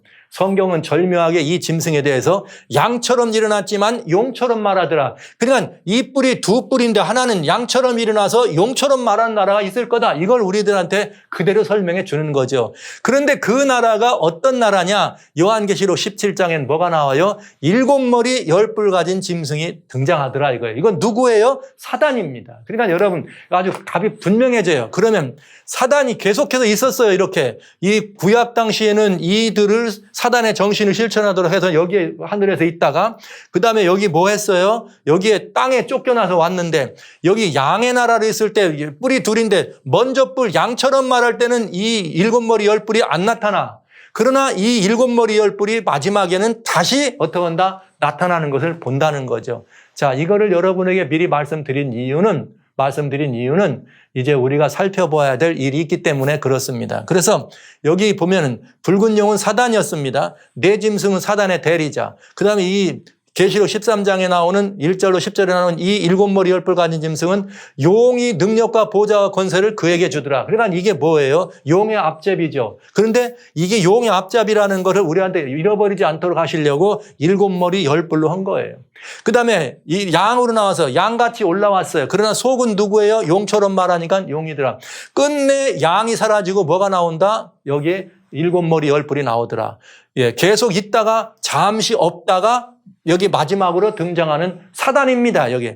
근데 여기 이 짐승은 다른 짐승과는 좀 달라요. 여기 7머리 10뿔 가진 이 짐승은 용이라는 표현을 썼는데 여기 이 두 번째 나온 짐승은 뭐 머리는 사자 같고 몸은 표범 같고 발은 곰덩이 같다 이렇게 말했고 여기는 7머리 10뿔은 있으되 모양이 없습니다. 아, 예. 굉장히 의미가 있겠죠. 우리 한번 이제 살펴보는 거죠. 자, 여러분에게 지금까지 말씀드린 계시록의 전반적인 이야기와 요한계시록의 전반적인 이야기와 요한계시록에 나오는 12장에 또 요약해서 12장에 나오는 용 사단의 역사를 여러분에게 말씀드렸어요. 이것이 마지막 때 어떻게 역사할 건가를 우리가 지금 보는 과정입니다. 근데 여기 요한계시록 17장에는 굉장히 중요한 이름들이 나오고 있네요. 굉장히 중요한 이름들이 나오고 있어서 여러분 이 궁금한 이야기를 여러분들과 같이 이제 계속 진행해서 해봐야 되겠는데, 자, 여기에 보면은 뭐라고 나와 있는가? 요한계시록 17장 1절로 3절. 지금 이 말은 아까 말한 여기 이 일곱 머리 열 뿔 가진 이 짐승에 관한 얘기죠. 17장 얘기니까. 그래서 이 이야기를 여러분과 같이 살펴봐야 합니다. 그런데 이 짐승을 살펴보는데 일곱 대접을 가진 일곱 천사 중 하나가 왔다. 즉 일곱 대접은 일곱 재앙 중에 있는 천사를 말하는 거죠. 그러니까 일곱 재앙 가운데 있는 일이라는 걸 알 수가 있어요. 계시의 시점이. 뭐라고 했는가? 많은 물이 앉은 큰 음녀에 받을 심판을 내게 보이리라. 그러면서 그 음녀가 있는데 음녀가 누구냐? 땅의 임금들과 같이 음행하고 땅에 거하는 자들을 음행의 포도주로 취하게 하고, 그런데 성령으로 데리고 가서 이 여자의 정체를 얘기해 주는데 여자가 뭘 탔느냐? 붉은빛 짐승을 탔는데 뭘 탔느냐면 짐승의 몸에 참남된 이름이 가라하고 일곱 머리와 열 뿔이 있더라. 이렇게 말하자면 일곱 머리 열 뿔 가진 짐승이 등장합니다. 근데 이 짐승을 누가 타고 있어요? 음녀, 이 만국을 취하게 하는 포도주 잔을 들고 붉은 자줏빛 옷을 입고 금은 보석으로 단장한 음녀가 등장하는 것을 알 수가 있어요. 자, 그러면 이제 여러분 아주 중요한 말씀을 여기까지 드렸는데, 지금 이 말씀을 드리는 과정에 이제 이것들이 무엇을 의미하는지를 여러분들과 같이 나누게 될 것입니다. 이것들이 무엇을 의미하는지를 나누는데 마지막으로 그 사단이 어떻게 역사하는지를 지금 보게 되는 것이죠. 그래서 여기 이 말씀을 여러분들에게 설명을 좀 드려야 되겠습니다. 여러분 오늘 조금 좀 이 내용이 어렵고 약간 좀 길지만 여러분에게 단순하게 설명을 좀 드리겠습니다. 자, 여기 보니까 누가 나냐? 음녀와 짐승, 일곱 머리 열 뿔 가진 짐승이 나와. 그러니까 지금까지 일곱 머리 열 뿔이 사단의 세력이라는 걸 배웠는데 갑자기 또 음녀가 등장하네. 근데 이 음녀는 뭐냐? 이렇게 돼 있어요. 그 여자의 이름이 기록되는데 비밀이다. 큰 바벨론이라. 땅의 음녀들과 가증한 것들의 어미라 하였더라. 이렇게 돼 있네요. 그러니까 음녀라고 하는 말은 정결한 여인의 반대말이잖아요. 근데 요한계시록 12장 1절에는 하늘에 이적이 있는데 달을 밟고 해를 입은 이 별 같은 옷을 입은 정결한 여인에 관한 이야기가 나옵니다. 그런데 이 여인과는 반대되는 한 여인이 등장한 것이죠. 근데 그의 이름이 뭐라? 바벨론이라. 그럼 여러분들은 이제 바벨론이라는 말이 나오면 좀 뭔가 이렇게 아셔야 돼요. 전 이 음녀의 정체가 뭔지 오늘 좀 밝힐게요. 음녀들의 어미가 있는데 이 어미는 어떤 세력이냐면 이 여자가 음녀가 성도들의 피와 예수의 증인들의 피에 취했다. 그러니까 성도들은 하나님 백성 말하는 거 아니에요? 하나님 백성 말하는 거죠. 그리고 이것이 언제 얘기해요? 요한계시록이니까 언제 얘기해요, 여러분? 말하자면 십자가 이후의 사건 아닙니까? 그러니까 뭐가 등장하는 거예요? 예수님의 증인들의 피라. 그러니까 기독교를 말하는 거죠. 하나님의 교인들을 어떻게 했다? 피에 취했단 말은 죽였다 이 말이에요. 그렇기 때문에 내가 그 여자를 보고 기이 여겨 크게 여겨. 왜 기이 여기냐? 여자는 처음에 이 여자가 뭘 입었느냐면 마치 하나님의 교회인 것 같은데 그 하나님의 교회가 아니고 하나님의 교회의 흉내내면서 예수님을 믿는 사람들을 핍박하니까 요한이 기이 여긴 거예요. 그러면서 뭐라 하겠냐? 천사가 왜 기이 여기니? 내가 그 여자와 그의 탄 일곱 머리 열 뿔 가진 짐승의 비밀을 너한테 일러주겠다. 이렇게 설명한 것입니다. 그러니까 우리는 두 가지 비밀을 알아야 되는데 이 비밀이 뭐냐? 어렵지 않습니다. 여기 뭐라고 되어 있는가? 이 음녀는 뭐란 사람이냐? 성도들과 예수의 증인들. 그러니까 구약과 신약 가운데 모든 성도들을 뭐한 거예요? 핍박한 존재들이에요. 옛날에 구약에도 마찬가지지만 여기 이 성도들과 예수의 증인들을 핍박한 여인을 음녀다. 왜? 이스라엘 구약 성도들이었으니까 음녀였다. 그런데 보시죠. 음녀의 정체를 한번 따져보겠습니다. 성경의 여인은 하나님의 정결한 여인은 하나님의 교회인 걸 알 수 있어요. 내가 너희를 정결한 자로 남편이 예수님께로 중매하려 함이라. 하나님의 참된 교회를 정결한 여인으로 설명하는 것이죠. 그러나 음녀는 뭐냐? 시편 73편 27절에 하나님을 떠난 여인을 이렇게 너희가 음녀와 같이 하나님을 떠났다 그러면서 영적인 배경을 설명해. 그걸 갈대아, 바벨론을 얘기했어요. 구약 당시도 바벨론, 그건 갈대아라고 했지만 그건 하나님을 떠났기 때문에 음녀죠. 그래서 타락한 교회를 말하는 거예요. 이게 대단히 중요한 거예요. 여인은 교회지만 음녀는 이 여자가 정결하지 않고 하나님을 버렸기 때문에 타락한 교회다. 그런데 이 타락한 교회가 무엇로 이 여인들을, 하나님의 교회를 핍박했냐면, 첫째, 금잔, 바벨론의 독주죠. 거짓 가르침이에요. 그러니까 바벨론의 독주라는 말은 하나님이 없는 가르침으로 취하게 했으니까 거짓 진리죠. 바벨론의 독주. 자주색 옷을 입었어요. 붉은 빛옷. 여러분, 예수님의 보혈의 빛을 흉내낸 거잖아요. 그러니까 이건 가짜 그리스도죠. 예수님의 보혈을 흉내낸 거예요. 빨간 빛깔을 흉내낸 자줏빛. 그 다음에 짐승을 타고 앉았단 말은 성경에 짐승이 제사에 드려진 짐승도 있지만 모든 짐승을 상징적으로 쓸 때는 다 정치적 권세예요. 나라들을 의미했습니다. 그러니까 여기 이 여자가 짐승을 타고 앉았단 말은 정치 권력을 이용하는 정치적인 세력을 활용했다 이런 뜻이겠네요. 그 다음에 피에 취했다고 하는 말은 성도들을 어떻게 했단 말이에요? 죽였다. 그래서 예수의 증인들을 죽였다 이런 말이네요. 그러면 이 정체를 찾아볼 수 있겠죠? 어떻게 찾아보나 보시죠. 계시록 17장에 말하는 음녀는 곧 마지막 때 바벨론인데 뭐라 하겠는가? 바벨론의 정체에 대해서 계시록 18장에 다시 설명해줘. 그 음녀에 대해서 그 뭐라고 나오느냐? 아까 말한 음녀가 바벨론인데 그 바벨론이 뭘 했느냐? 큰 성 바벨론이요. 귀신의 처소와 각종 더러운 영에 모이는 곳, 더럽고 가증한 새에 모이는 곳, 그 다음에 음행의 진노주, 만국이 피하고 땅의 왕들이 음행하고 땅의 상고들이 세력을 치고 여러 번 여러분들에게 읽어드린 내용이에요 이게. 자, 여기에 뭐예요? 혼합종교죠. 귀신의 처소, 그죠? 각종 귀신, 각종 더러운 영들, 혼합종교, 거짓 사상이에요. 그 다음에 거짓 가르침, 이것으로 만국을 어떻게 했다? 취하게 했다.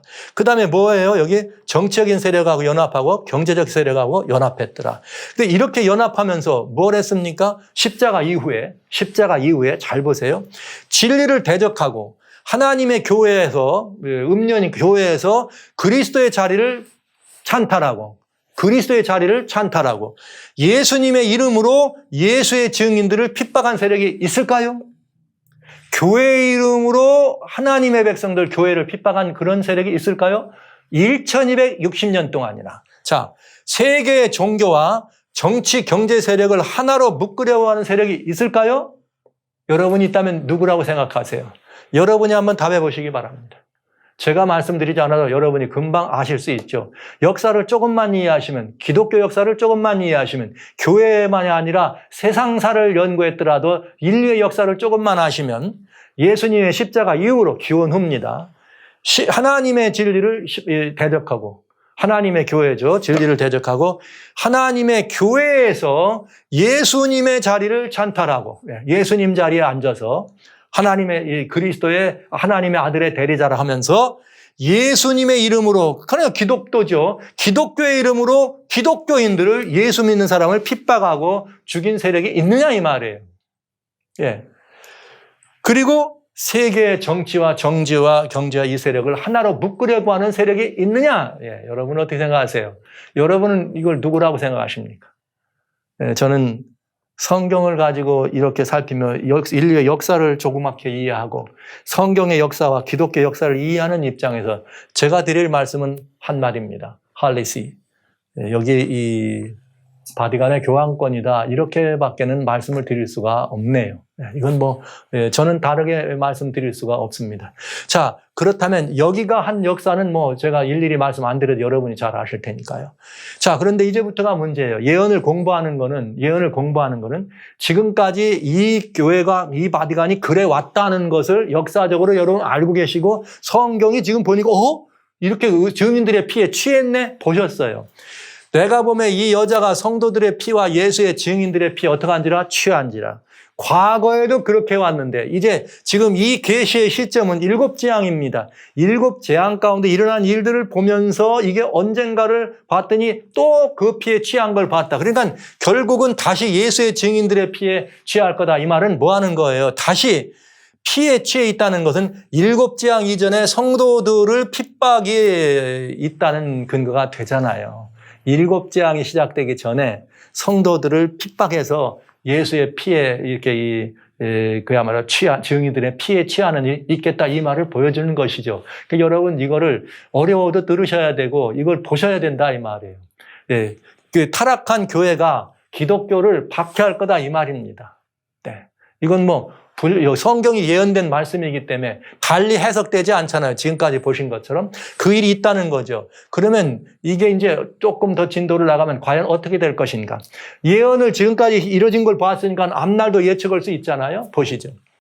천사가 그러되 왜 귀히 여기냐? 내가 여자와 7머리 10뿔 가진 비밀을 일러주는데 내가 본 짐승, 7머리 10뿔 가진 짐승은 전에 있다가 시방 없으나 장차 무저갱으로 올라와 멸망으로 들어갈 자니 땅에 거하는 자들로 창세 이후로 생명책에 농명되지 못한 자들이 이전에 있다가 시방 없으나 장차 나올 짐승을 보고 기이 여기더라. 자, 그러니까 여기 이상한 짐승이 나와. 7머리 10뿔 가진 짐승은 지금은 안 보여. 그러니까 이 계시를 보는 이 시점에는 없어. 이 계시를 보는 시점. 없는데, 이 계시를 보는 시점에는 없는데 장차 나오는데 어디서 나오느냐? 무저갱에서 나온다 그랬네. 무저갱에서. 여러분, 무저갱에서 나온다 그러면 우리는 딱 성경은 성경으로 풀면 돼요. 요한계시록 9장에 딱 나옵니다. 그 무저갱에서부터 연기가 올라오는데 거기는 황충 같은 전갈에 쏘는 권세가 나와 저는 무저갱의 사자라 이름하여 히브리 말로 아블론이라 이게 뭐 아바돈이라 헬라 말로 아블론이라 즉 사단을 의미하고 있습니다. 그래서 무저갱에서 올라온다 이거죠. 7머리 10뿔 가진 짐승. 그런데 거기에 누구냐? 창세 이후로 생명책에 농명되지 못한 사람들은 다 기이 여기죠. 왜? 생명책에 이름이 없는 존재들은 이게 뭐야? 기이 여긴다. 하나님 백성들을 말하는 거예요. 그런데 보시죠. 지혜인 뜻이 여기 있는데 7머리 여자가 앉은 7산이요 7왕이라 즉 머리는 앉은 산이요 7왕이라 5은 망하고 하나는 있고 다른 이는 아직 이르지 않았는데 이르면 잠시 계속한다. 그 다음에 전에 있다가 시방 없어진 짐승은 8째 왕이니 7 중에 속한 자라 저가 멸망으로 들어간다. 그러니까 7머리 10뿔 가진 짐승은 바로 8째 왕이라 이거예요. 그리고 멸망에 들어가는 바로 왕이라 이 말이죠. 그러면 지금 이 계시를 본 때는 언제냐? 7째 왕은 아직 안 나타났으니까 6번째 왕의 시대다 하는 것이 딱 우리에게 쉽게 보여지네. 그죠? 왜? 여기 나라들이 쭉 나오는데 하나는 지금 현재 있는 거 있고 다른은 이르지 않고 그 다음에는 8번째니까 이르지 않은 거는 7번째 왕이고 있는 거는 6번째 왕이라 이 말입니다. 이게 하나씩 순서대로 어렵다고 생각하면 어렵지만 이렇게 이해하시면 아주 편해져요. 보시죠. 그래서 제가 계시록 12장을 아까 미리 말씀드린 거예요. 아까 12장을 보실 때 7머리 10뿔 가진 짐승이 내려보내가지고 4짐승으로 나왔다. 그 4짐승은 여기 누구냐? 바벨론, 페르시아, 그리스, 로마였다. 그 다음에 신약 때 이렇게 나와 있는 7머리 10뿔 가진 또 다른 짐승, 이 로마라고 하는 거, 교황 로마라는 걸 보셨고요. 그 다음에 양 같은 짐승 6번째 나라, 6번째 나라는 미국이었다. 그런데 미국에 2뿔이 있었다. 이렇게 돼 있죠. 그러면 이제 보내요. 자, 여기 계시록 13장에 7머리 10뿔 짐승이 나와요. 그 다음에 양 같은 짐승이 나와요. 그런 다음에 여기 이 양 같은 짐승은 6번째와 7번째라 그랬습니다. 그죠? 그런데 7번째 나라는 아직 임하지 않고 지금은 몇 번째? 6번째. 그러니까 현재가 어디예요? 아직 요 근방이 되겠네. 요 근방이 되면 어떤 근방이냐?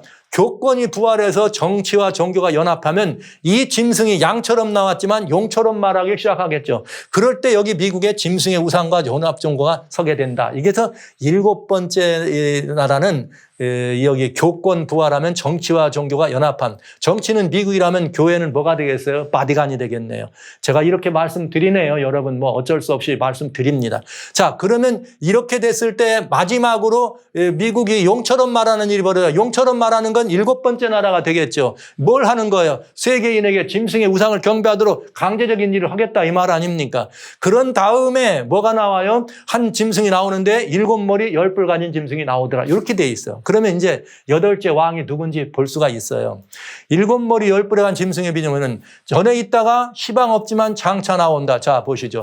전에 있었다. 7머리 10뿔. 여기도 7머리 10뿔 가진 용이 하늘에 있다가 땅에 쫓겼어요. 그런데 여기 양이 나왔어. 양이 나오니까 지금 현재 이게 안 보이잖아요. 안 보이다가 마지막에 다시 7머리 10뿔이 나옵니다. 그러니까 여러분 이게 뭔지 금방 나올 수 있죠. 어떤 짐승인지 알 수가 있고 7머리 가운데 5은 망하고 하나는 있고 장차 나오니까 잠시 역전 계시의 시점은 6째. 지금이 바로 우리는 6번째 왕의 시대예요. 뭐가 시작되기 직전입니다. 7째 왕이 승작되기 직전이다. 7째 왕은 어디서 나온다? 미국이라 그랬어요. 미국이 뭐처럼 말할 때 때? 용처럼 말할 때. 그럼 용처럼 말한다고는 말은 용의 정신으로 용의 나라가 된다는 거죠.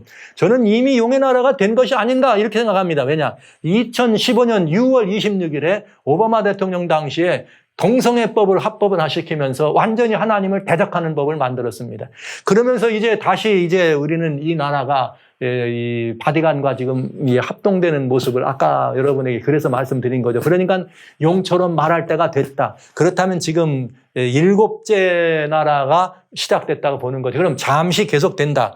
그런데 8번째 나라는 어디서 나오냐? 광야에서 등장하니까 그건 7 드는데 무저갱에서 올라옵니다. 7 중에 속합니다. 자, 6나라가 앞에 나왔는데 앞에 4나라와 중간 나라는 다 바다에서 나왔고 6번째 나라는 땅에서 올라옵니다. 광야는 땅이잖아요.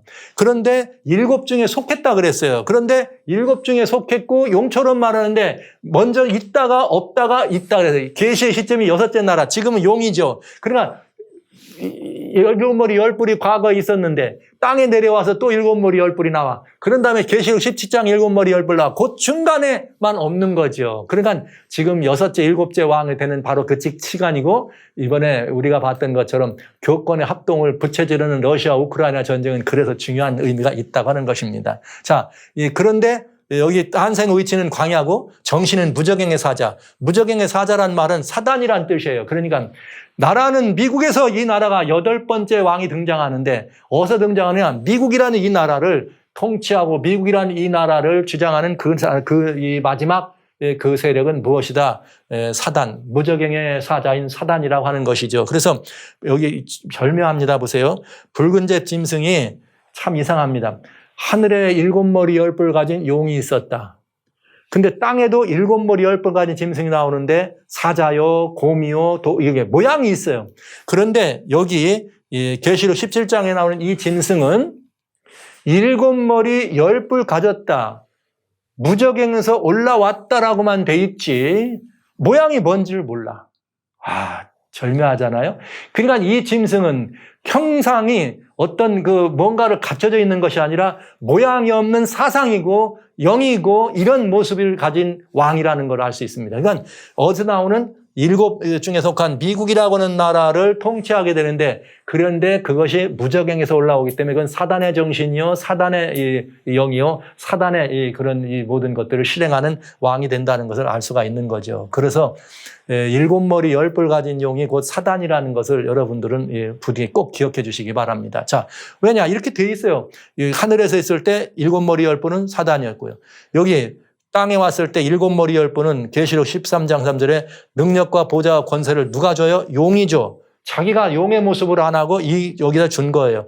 그런 다음에 지금 현재 여기 6번째 왕, 잘 보세요. 하나, 둘, 셋, 넷, 5번째, 6번째 왕의 시대. 이때 6번째 왕인데 양 같은 나라, 미국입니다. 이 나라가 곧 뭐처럼 된다고요? 용의 나라가 된다는데 아직 7머리 10뿔이 있습니까? 없습니까? 없잖아요. 그러니까 전에 있다가 시방은 없으나 장차 나온다 이 말이에요.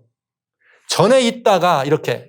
지금은 없으나. 그러니까 우리 계시 시점이 어디예요? 지금 미국이라고 하는 이 시점이 현재 있을 때죠. 장차 나오는 짐승. 그러니까 이게 지금 너무나 분명한 시점으로도 분명해진다는 얘기죠. 그래서 지금 현재 우리는 조만간 이 나라가 미국이라고 하는 나라가 무저갱의 사자에서 올라온 그 정신으로 변해가는 것도 여러분 보시지만 지금 현재는 마지막 정치와 종교가 합동되는 7번째 나라로 등극되는 시절을 우리는 살아가고 있다. 지금 이렇게 말씀을 드릴 수밖에 없네요. 그래서 내가 보던 10뿔은 그럼 누구냐? 열왕인데 아직 나라를 얻지 못했다. 그럼 아까 말한 10뿔은 여기 이미 10뿔 나왔었으니까요. 10뿔은 이미 10나라, 유럽이라고 하는 이 나라를 설명한 것을 이미 여러분 보셨어요. 왜? 중세는 유럽이라고 하는 정치적 권세를 가지고 바티칸이 쓴 거기 때문에 정치 종교 합동된 거잖아요. 그래서 10뿔은 아직 나라를 얻지 못했다 이 말은 10뿔이 열왕 즉 10나라인데 나라를 얻지 않았다 이 말은 무슨 말이냐. 저는 늘 성경을 가지고 확신 있게 말합니다. 유럽연합이라고 하는 EU, 유럽이라는 것이 하나의 공동체적인 유럽 합중국으로는 될 수 있다 없다? 안 된다 이거예요. 마지막까지. 절대로 안 되게 돼 있어요. 성경이 안 된다 그랬어요. 그러나 행세는 한다. 근데 결국은 어떻게 행세하느냐? 다만 짐승으로, 이거는 거기 7머리 10뿔 간 짐승입니다. 나라로 말할 때는 미국이라 그랬어요. 그러니까 유럽 EU가 나눠졌던 이유가 미국과 더불어서 임금 잠시 동안 뭘 하는 거예요? 합동되겠다 이 말이죠. 저희가 한 뜻을 가지고 자기의 능력과 권세를 짐승, 미국에게 실어줘. 즉 유럽이 한동안 연합해가지고 사실은 유럽은 어디와 합동해요? 바티칸과 합동해요. 이렇게 다 합동돼서 미국의 힘을 실어줘. 무엇 때문에? 바로 이거 하라고요. 미국과 EU가 합동되면은 저희가 어린 양으로 더불어 싸운다. 이게 바로 무슨 말이냐? 예수님, 어린 양은 예수님이잖아요. 예, 만주의 주시오 만왕의 왕이니까 예수님인데 예수님이 오시는 예수님 아닙니까? 오시는 예수님을 대적하는 일에 뭐 하는 거예요? 미국과 EU가 함께 어떻게 한다? 합동하겠다. 자, 그러면 미국과 EU가 합동해야 되는데 미국하고 EU가 똘똘 뭉쳐 합동해야 되는데 러시아와 중국이 여기 자꾸 이렇게 일 저지르고 있는데 그러니까 여러분 러시아와 중국은 이 성경의 이야기를 본다면 이번에 러시아는 어떻게 되겠어요? 우크라이나 들어오는 게 자충수를 둔 거죠. 사람들이 무고하게 죽을 뿐만 아니라 백성들이 고통을 받는 모습을 우리는 볼 수밖에는 없는 것입니다. 이렇게 돼서 이런 일이 벌어지게 된다. 이게 지금 앞으로 일어날 일이에요. 그런데 이 아마겟돈 전쟁을 이들이 일으키는 거죠. 그러니까 여러분 미국은 여러분들이 보실 때 무조건 칭찬받을 만한 나라, 기독교 국가니까 칭찬받을 나라라고 보시지만 여러분 그렇지 않다는 것을 꼭 기억해 두시고 이 나라가 양같이 해서 훌륭한 역사를 했지만 그렇게 되지 않기를 바라지만 이 나라가 용의 나라라는 사실로 용의 나라로 가고 있고 가야 되도록 성경이 예언되어 있다는 것.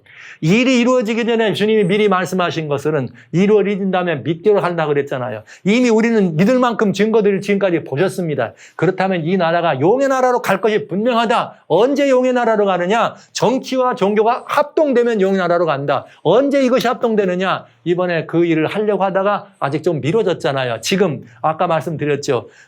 2월 4일 날 뭘 했다고요? 바이든 대통령이 그레이트 이맘과 바티칸의 수장과 함께 Human Fraternity, All Brothers에 사인했다 이 말입니다. 그러면 지금 정치적으로 합동되는 걸 여러분 보시는 거 아니에요? 바티칸의 백그라운드엔 유럽이 있고 그러면 다 이 말이 지금 일어나고 있는 것 아닙니까? 예수님 재림을 위해서 이 일을 저지르게 될 거다. 아직까지는 바티칸이 있다. 그러나 성도 여러분, 여기 놀라운 성경의 예언이 기다리고 있습니다. 그건 뭐냐? 굉장히 중요합니다.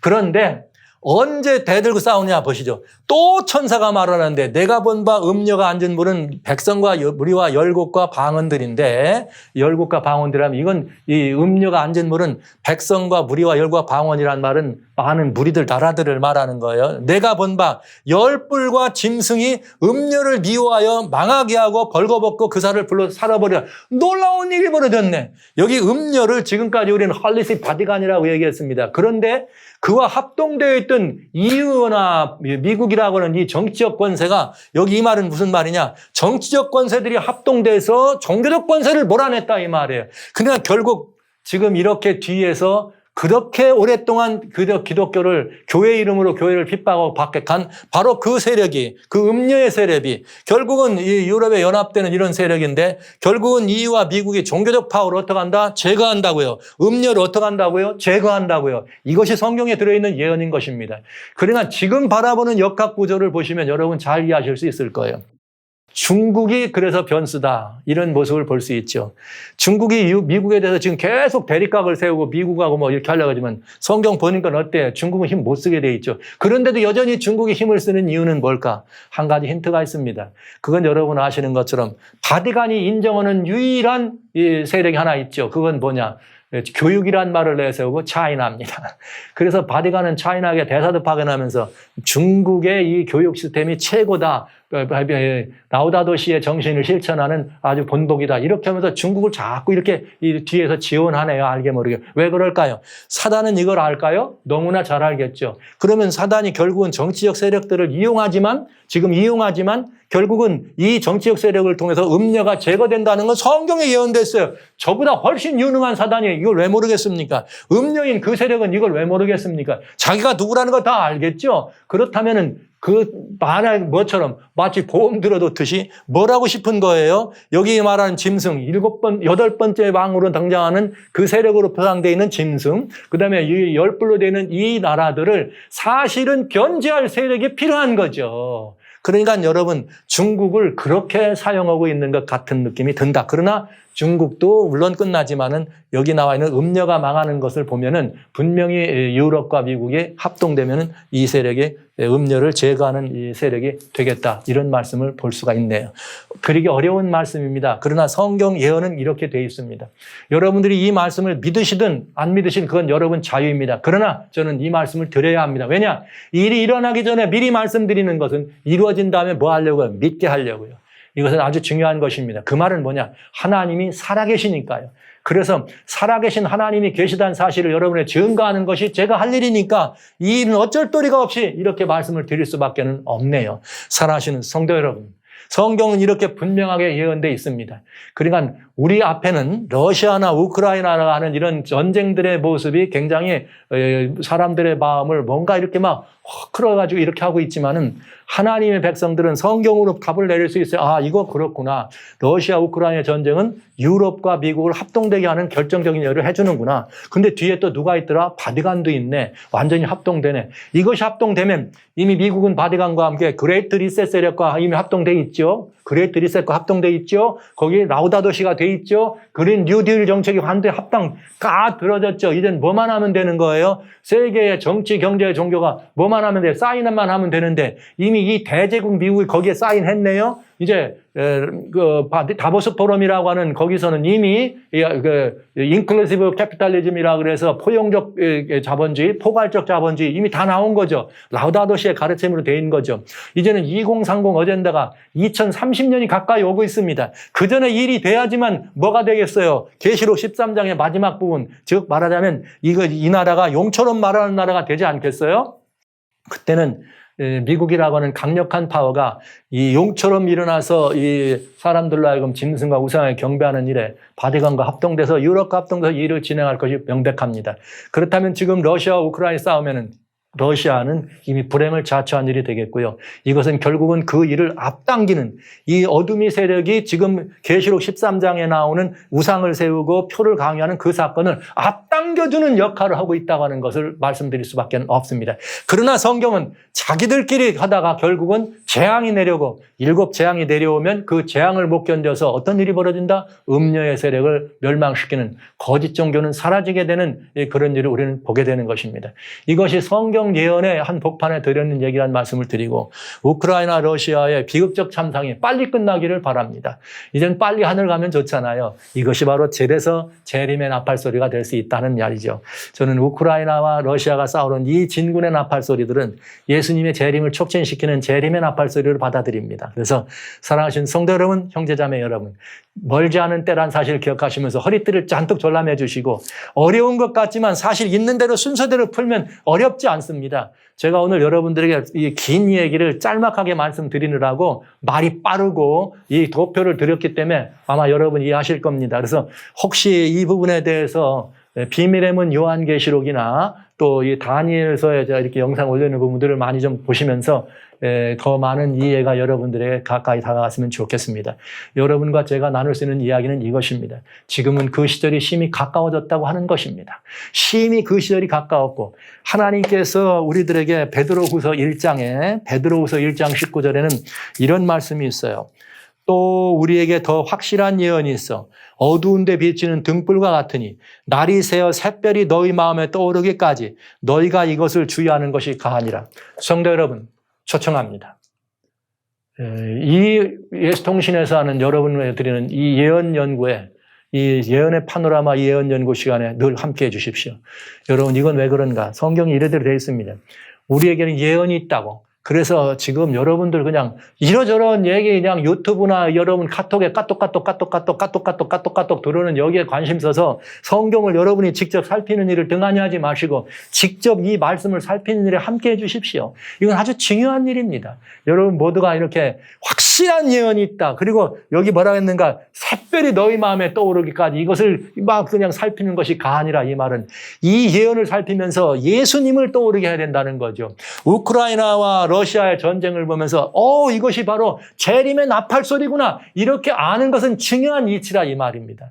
그날이 가깝습니다. 여러분 말씀으로 여러분을 초청합니다. 특별히 예언의 말씀으로 여러분들을 초청합니다. 그래서 이 예언을 연구하면서 우리의 신앙이, 우리의 믿음이 더 많이 진작이 되고 다시 오시는 주님의 나라가 심히 가까웠음을 이해하면서 그날을 위해서 성큼성큼 우리가 함께 준비하는 그 과정들이 속해졌으면 참 좋겠습니다. 여러분 이 시간에 다소 좀 힘들고 이렇게 영접하시기 어려울 수도 있습니다. 그러나 성경을 읽어보시면 답이 있습니다. 그냥 제가 여러분에게 간단하게 말씀드렸지만 다 성경 말씀만 드린 거기 때문에 여러분이 어렵다 하지 마시고 이제는 때가 이르렀습니다. 늘 젖이나 먹고 단단한 식물을 못 먹을 때가 됐다 오는 것처럼 어린이 같은 그런 우리들의 모든 것을 벗어나서 이제는 어린아이 같은 신앙이 아니라 성숙해서 말씀을 경험하는 신앙으로 성숙해야 안 되겠습니까? 성경을 가졌습니다. 많이 읽었더라도 경험하지 못하면 안 되잖아요. 계시록의 말씀을 가졌으면 이 말씀을 가지고 세상을 읽고 이것을 적용하고 우리를 돌아볼 수 있어야 안 되겠습니까? 사랑하는 성도 여러분, 이 예언의 중심에는 예수님이 중심이십니다. 하나님의 은혜의 손길이 중심이라는 사실을 부디 기억하면서 예수님을 발견하고 예수님을 깨닫기 위해서 그 나라가 가까이 온다는 사실을 깊이 느끼고 준비하기 위해서 우리 예언의 나라, 예언의 말씀에, 예언의 파노라마에 함께 여러분 참여하셔서 재림의 나팔 소리를 같이 들어보시는 복된 시간 되시기를 주의 이름으로 축원합니다.